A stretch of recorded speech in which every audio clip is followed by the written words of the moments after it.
얼굴 좋아졌다는 말 비결이 궁금하셨죠? 답은 의외로 간단합니다. 마그네슘의 종류보다 시간. 같은 알을 먹어도 새벽 두세 번 깨던 밤이 한 번에 통과될 수 있습니다. 왜냐하면 위와 신경, 근육이 특정 시각에만 문을 넓게 열기 때문이죠. 오늘 영상은 세 좌표를 정확히 찍습니다. 저녁 식후 30분, 아침 식후 분할, 걷기 30분 전 소량. 더하기 공복 금지와 카페인 칼슘 간격 2시간. 이 원칙만 지켜도 불면과 다리 쥐의 파도가 눈에 띄게 잦아듭니다. 마지막에는 약국에서 쉽게 준비할 수 있는 조합과 2주 체크리스트까지 드립니다. 단, 지병이나 다약제를 드신다면 개인별 조정이 필요하니 의료진과 상의해 주세요.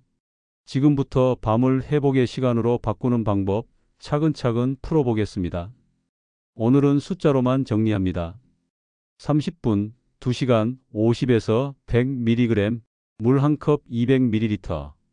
이 네 가지가 당신의 첫 단추입니다. 목표는 완벽이 아니라 추세 개선, 14일 관찰 후 50mg 단위로 미세 조정하세요. 다음 챕터에서 왜 먹어도 효과 없었는지를 5가지 함정으로 풀어드리겠습니다. 지금 메모장에 알람부터 설정해 두세요. 오늘이 전환점입니다. 마그네슘을 매일 챙기는데도 잠은 그대로라면 잘못된 방법이 문제일 가능성이 큽니다. 많은 분들이 복용량과 제품만 신경 쓰지만 정작 중요한 건 몸이 받아들이는 순간입니다. 공복에 삼키면 위벽이 직접 자극을 받아 속쓰림이나 더부룩함이 생기고 흡수율도 떨어집니다.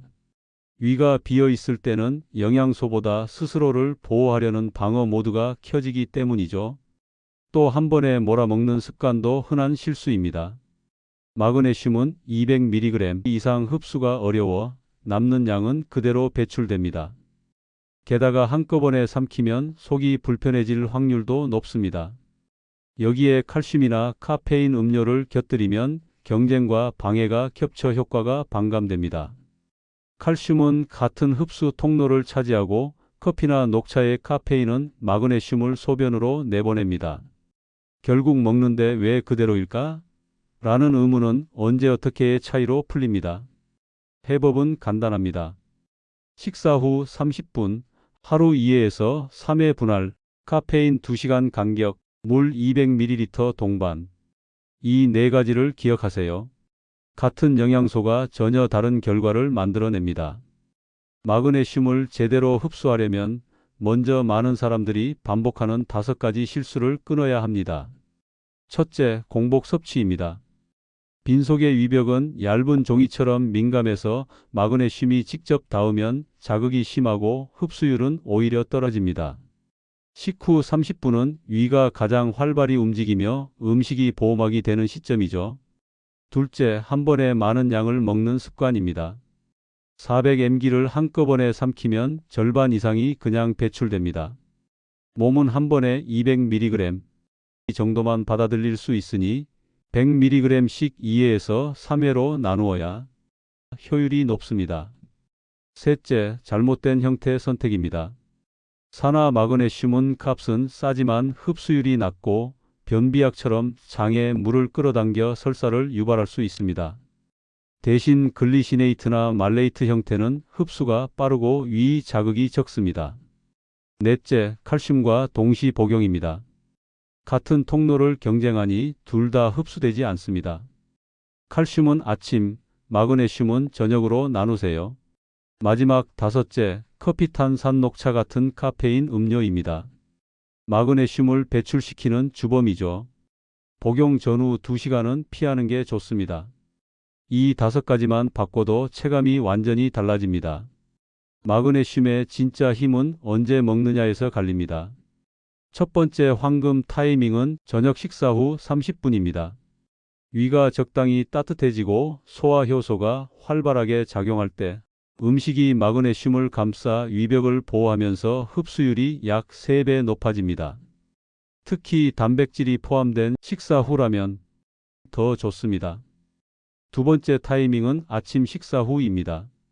하루 권장량을 나누어 아침에 50에서 100mg을 먹으면 낮 동안 에너지 대사와 신경 안정에 도움이 될 수 있습니다.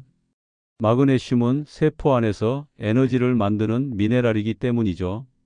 세 번째는 운동 30분 전입니다. 가벼운 산책이나 스트레칭 전에 50mg을 소량 섭취하면 근육이 부드러워지고 쥐가 나는 빈도가 줄어듭니다.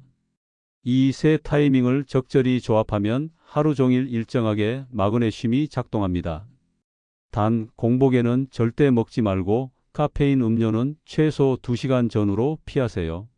마그네슘 복용은 양보다 타이밍의 예술입니다. 몸의 시계가 깨어 있는 순간에 정확히 맞추면 같은 영양소라도 결과가 달라집니다.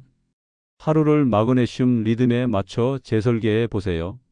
아침 7시 기상, 7시 30분 식사 후, 8시에 첫 50에서 100mg을 물 한 컵 약 200ml와 함께 섭취합니다. 이때 커피 대신 미지근한 물이 흡수를 돕습니다. 점심은 평소처럼 하되 오후 3시쯤 가벼운 산책이나 집안일 전에 50mg을 추가하세요.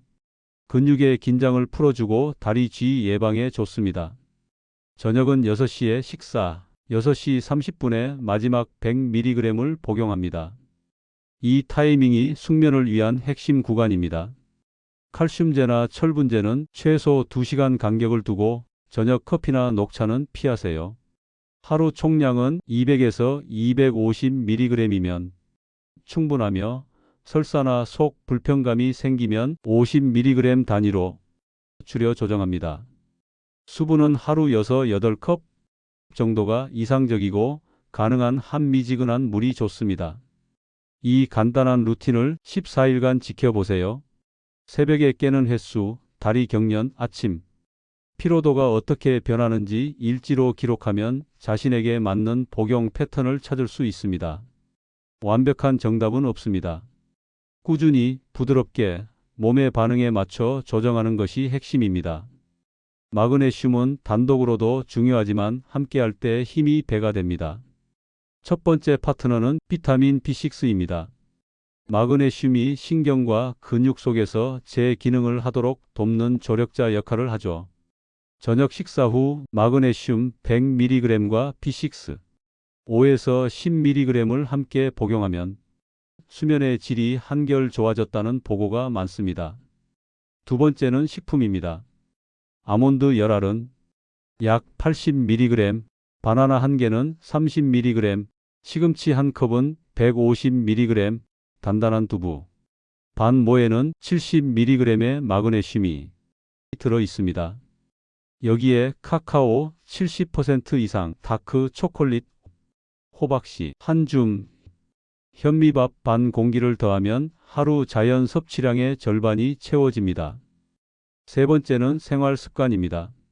주 2회 20분 정도 앱솜 솔트 족욕을 하면 피로가 풀리고 근육 이완에 도움이 됩니다. 반대로 마그네슘을 빼앗는 5가지가 있습니다. 탄산음료, 술, 단 음식, 인스턴트 가공식품, 짠 음식입니다. 이 5가지만 줄여도 흡수율이 확 달라집니다. 결국 핵심은 함께할 것과 피할 것을 구분하는 일입니다.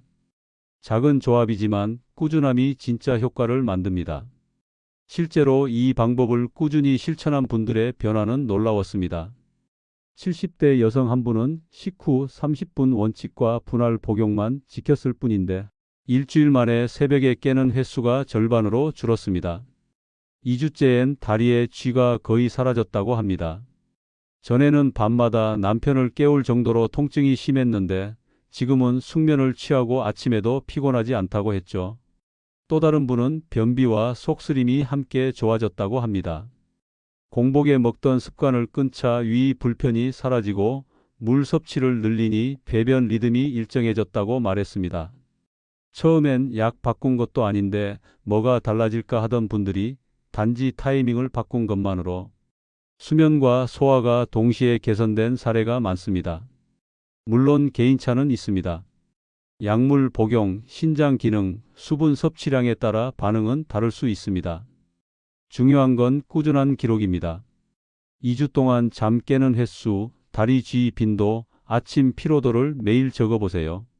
몸의 변화를 관찰하는 그 과정이 곧 회복의 첫걸음입니다. 당신의 루틴은 데이터가 아니라 자신에게 보내는 건강 보고서입니다. 마그네슘 섭취는 나이, 계절, 생활 패턴에 따라 조금씩 달라야 합니다. 여름에는 땀으로 미네랄이 많이 빠져나가므로 평소보다 약 1020% 더 보충하는 것이 좋습니다. 반대로 겨울에는 활동량이 줄고 해가 짧아 수면 리듬이 흐트러지기 쉬우므로 저녁 식후 복용 시간을 일정하게 유지하는 것이 중요합니다. 60세 이상은 위산 분비가 줄어들기 때문에 공복 섭취를 특히 피해야 합니다. 흡수율이 높은 글리시네이트나 말레이트 형태를 선택하면 속 불편이 적습니다. 70세 이후는 신장 기능이 다소 약해질 수 있으므로 하루 300mg을 넘기지 않도록 주의하고 100mg 단위로 나누어 먹는 게 안전합니다. 약을 복용 중이라면 칼슘, 철분, 항생제 등과 최소 2시간 이상 간격을 두세요. 여성은 폐경 후 호르몬 변화로 마그네슘 필요량이 늘어나며 남성은 전립선 건강과 야간뇨 관리에 도움이 될 수 있습니다. 무엇보다 꾸준함이 핵심입니다. 2주간의 변화에 만족하지 말고 최소 3개월은 이어가야 몸속 저장고가 채워집니다. 마그네슘은 단기 요법이 아닌 평생 관리 습관입니다. 이제 마무리하며 핵심만 정리해 보겠습니다. 첫째, 공복에 먹지 말 것. 반드시 식사 후 30분이 가장 좋은 시점입니다. 둘째, 한 번에 많은 양을 삼키지 말고 50에서 100mg씩 나누어 하루 두세 번 복용하세요. 셋째, 흡수가 잘 되는 형태를 고를 것. 글리시네이트나 말레이트가 위에 부담이 적고 흡수율이 높습니다. 넷째, 칼슘, 철분, 항생제, 커피, 탄산음료와는 2시간 이상 간격을 두세요. 다섯째, 복용 시 물 200에서 300ml를 함께 마시고 하루 총 6, 8컵 이상 수분을 섭취하세요. 여섯째, 비타민 B6와 식품 7가지를 함께하면 시너지가 커집니다. 일곱째, 불편하거나 설사가 생기면 50mg 단위로 줄이세요. 여덟째, 최소 3개월은 꾸준히 이어갈 것. 그래야 몸속 저장고가 채워지고 수면과 근육 회복의 리듬이 안정됩니다. 이제 해야 할 일은 단 하나입니다. 오늘 저녁 식사 후 30분 물 1컵과 함께 첫 마그네슘을 드세요. 내일 아침에는 가볍게 산책 전 50mg. 그렇게 14일만 이어가 보세요. 당신의 밤은 분명 달라질 겁니다. 영상이 도움이 되셨다면 좋아요, 구독, 알림 설정으로 함께 건강을 이어가 주세요.